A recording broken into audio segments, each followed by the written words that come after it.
Hi guys, welcome to this video. Basically in this video we're going to have a quick look at the differences between the sort of standard textures and scenery that you might get through FSX, and also then to look at, I've just bought ORBX whatever it's called, FTX Global, which is a global texture set, for want of a better way of putting it.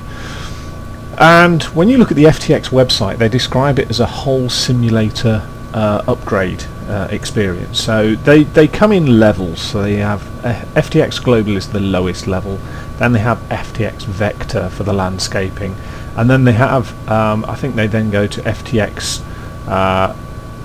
whatever the next two levels are, but if you like, the scenery levels stack up. So you've got Global is the default, then you've got Vector, which increases the detailing of the landscaping, then you've got open land class, and also you get things like FTX England and Wales and North America, whatever. So if you like, this is what they say is the core program, because to put most of the others on you have to have this program installed. Now at the moment I'm in the default FSX land classes. I have got the UK 2000 scenery VFR airports installed, which is why this is London City, and the terminals down there you can see, and it's got some buildings like Canary Wharf, but when you look around it's got the default trees, the default buildings, etc. Now you'll have to excuse my flying. I'm in the Bell 206, the default one. My helicopter flying is not the greatest, but we'll give it a go. I just thought that this might be useful because it gives us an opportunity to have a better look around the scenery. So let me just sort my joystick out and we'll be off. I've got the frame counter in the top left, courtesy of Fraps, so we'll get some indication if there's any hit on frame rates, but we're going to try and lift into a hover here, and as I say, you will have to excuse me, my helicopter flying is not the best, so when it comes to helicopters it's still very much a learning curve for me. So this is London City. We'll go down to the other end and have a quick look. I don't know what the wind is, but it's put us on the active runway as 27, and this is where I think I'm hoping that FTX Global makes a difference. Is when I look out to the right here I can see an American style water tower. Now obviously UK 2000 has done a good job with the runway and the airfield, and if we go down here we should see the airfield markings for the taxiways.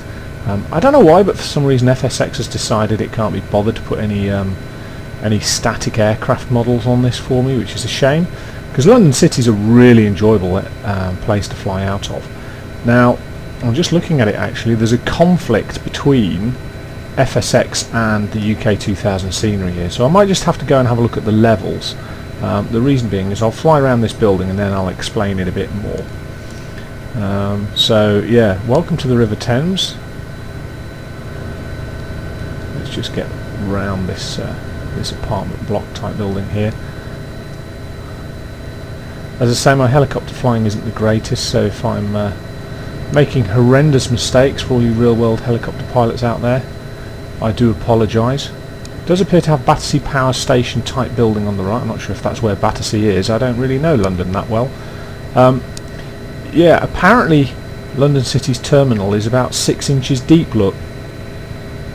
So I don't know if that's real or not. I strongly suspect it may not be, but there we go. So yeah, looking at the sceneries, London is a green and pleasant land. It's also a very flat land, and it's populated with American buildings and the default trees and the default scenery. Now what FTX do say is that when you install Global you can't have any other photoreal scenery in terms of you know, the sort of photoreal scenery that covers the landscape, not necessarily airports, because airports come into a higher higher level in the hierarchy. So what FSX does with its scenery is it looks at the hierarchies and establishes what it thinks the hierarchy should be. So you can see there's some strange effects with FSX here and UK 2000 with the blending lines here. You can see we've got a very straight line with kind of like a grass road across it. But what it's had to do is, in addition to you can see the photorealistic ground layers, you can see it's also put in on top of it the auto-gen scenery, which gives it a slightly odd look, because when you look at the auto-gen scenery on the right there, it looks okay. When you look at it on the left, it's not so good, because it's kind of almost got a photorealistic scenery underneath the trees themselves. So there's the Millennium Dome, lovely. So what we'll do is we'll go back towards London City, the airfield itself. Now I've got a stable frame rate of about 35 frames a second, which you know, that's not bad considering that this has got the UK 2000 scenery in. It is quite a hectic area in terms of London City and the buildings around it and the scenery. So all things told, I'm not particularly upset with that as a standard FSX frame rate. But yeah, so we'll just take ourselves back to London City. What I'll do then is I'll do a quick 2 minutes where we go somewhere else, so that we can have a look at, if you like, the scenery that is away from the built-up areas, because I think that's where FTX Global may have the biggest benefit, is when we're away from the built-up areas. Let's just try and slow our rate of descent and our ground speed a bit. As I say, I'm not the greatest helicopter pilot on Earth. That was an appalling landing. So I'll see you guys in a moment, and we'll go somewhere else that is a bit more rural. Welcome back, guys, to part 2, I suppose, really. This is Welshpool, which is in the funny old thing, it's on the Shropshire-Welsh border, I think, but it's certainly around the sort of western edges, western fringes of the Midlands, eastern fringes of Wales. And the first thing to note is, without all of the hectic built-up area, you can see the frame counter in the top left is showing 60 frames per second. So automatically I've got a bit of an improvement. Now, this is one of the less well populated airfields in FSX. It's not quite as bad as some of those in X-Plane 10, which I think I've covered in another video. But basically you can see here that FSX has decided it can't be bothered to put any buildings here. This is such a small strip. Now in reality it is a small strip, but it's got some very difficult problems with the terrain. It's not very apparent in FSX, but basically you've got hills to one side and hills to the other side, and it's like a very shallow version of something like Innsbruck, where you've got this sort of built-up area that you need to manage.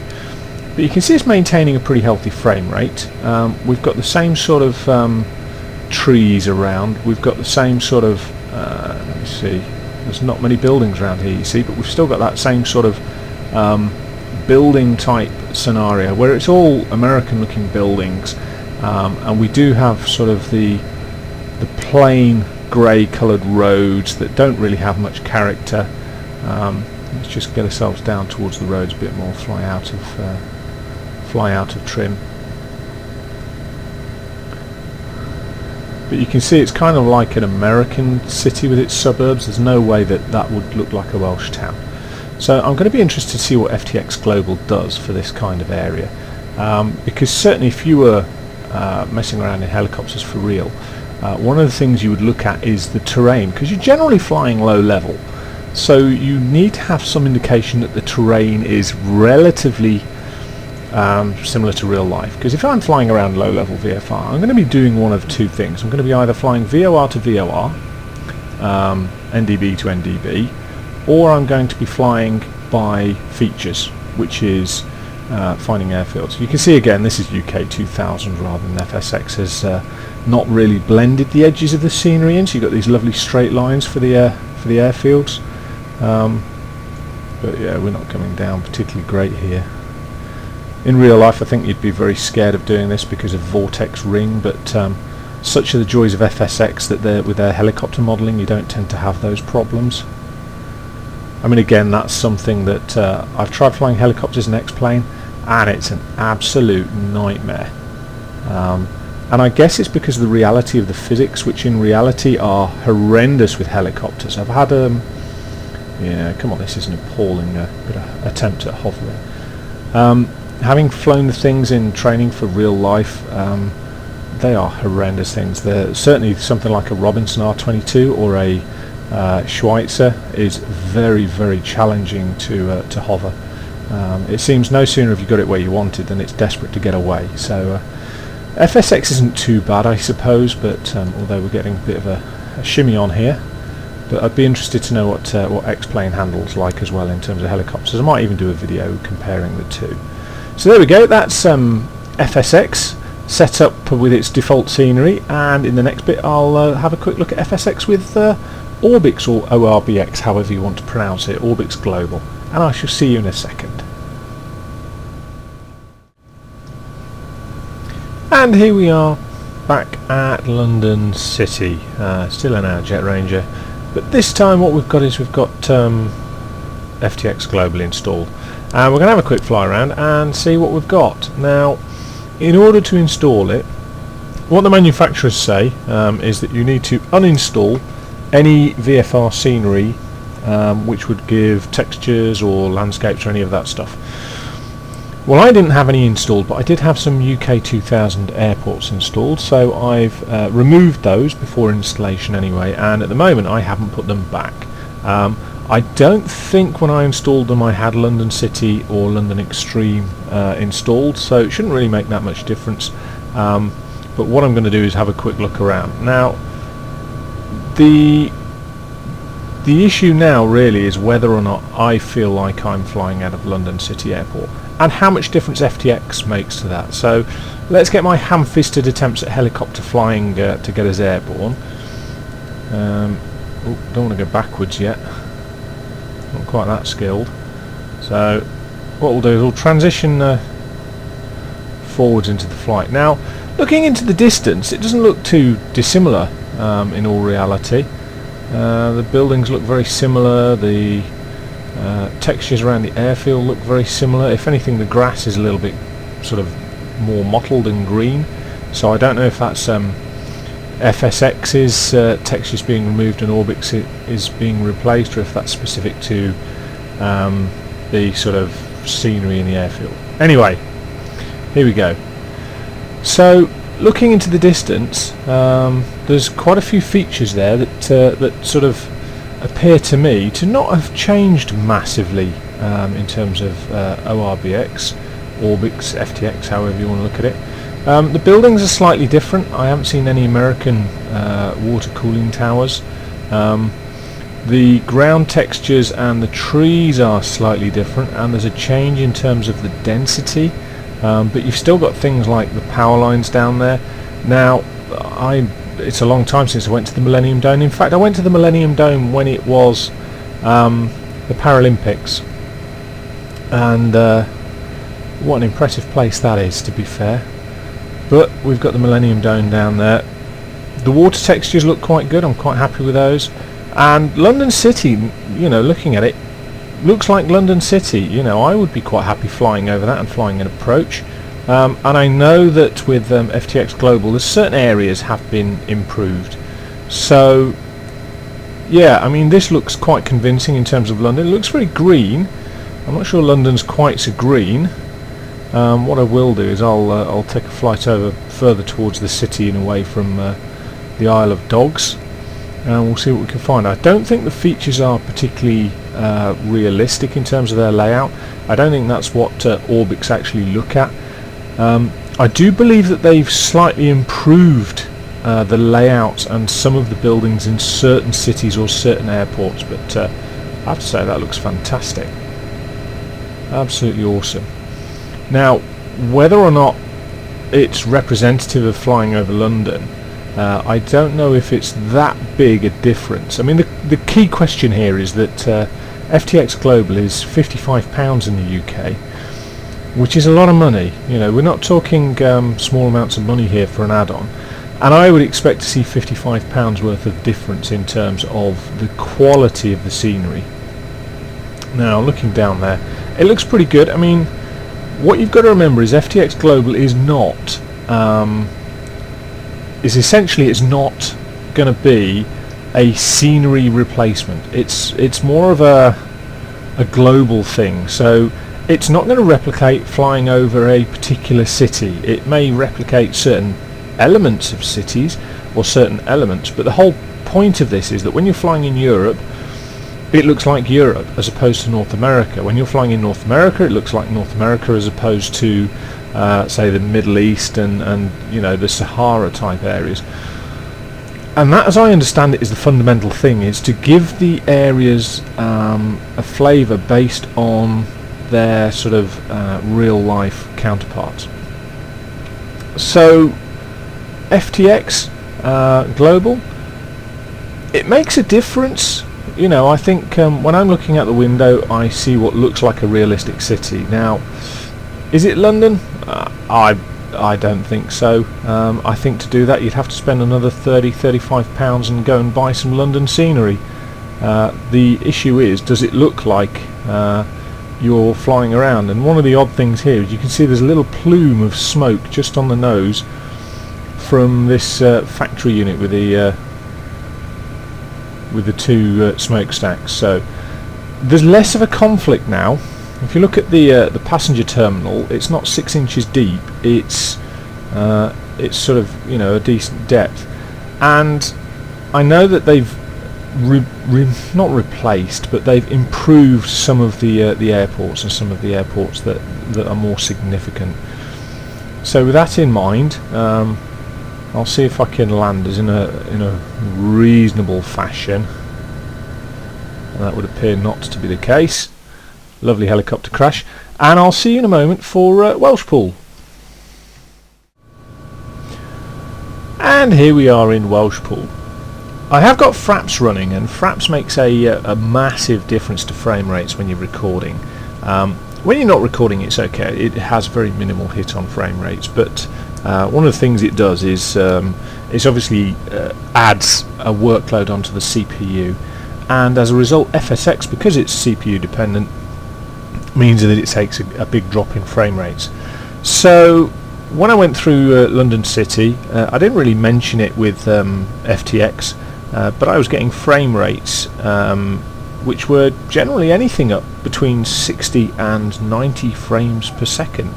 Now if you consider that I was getting between 38 and 40 with the standard scenery, that's quite a massive change. So that's something, and at the moment, just sat on the ground at Welshpool, I'm getting 60 odd frames. And if you look at the density of the trees here, I think that's quite reasonable, to be fair. I think that's quite good. Now that's the first point, is I look at the density of the trees and I think, wow, that's quite significant. In fact, that's very significant. So the other thing I'm just noticing actually is the clouds currently are moving very slowly, but they are moving. So if you have a look back on the video, you can see them in the right hand frame of the video. They are moving ever so slowly, which is cool. So let me just zoom out a bit so that I get a better peripheral vision. So one of the tricks with flying the helicopters is to get as significant a peripheral vision as you can, and then obviously not to crash. So here we go, let me just get rid of the mouse cursor, but preferably not by doing that.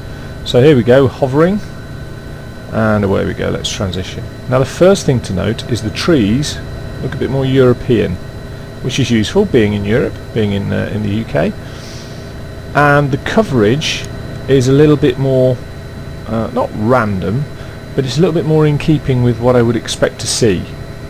In terms of Welshpool, it's a very small airfield, so it's not surprising that there's no real improvements on the airfield over standard, but there we go. So I'm now looking in the distance, and for me that's pretty realistic looking. I mean, the only add-on at the moment I'm considering on top of this is maybe Rex 4 in terms of improving the textures, but that's pretty good for flying over the UK countryside. I'm pretty happy with that. That looks very nice to me. The layout of the fields and the trees, it's not topographically accurate to maps and charts. FTX don't claim that. I think the roads are accurate and the railways are accurate, but beyond that they don't make any claims that it's either photorealistic or that it's 100% accurate to real life. I think it does do road layouts, and it does look at sort of railway lines and positioning of key features, cities and significant towns. But that's pretty impressive looking out there.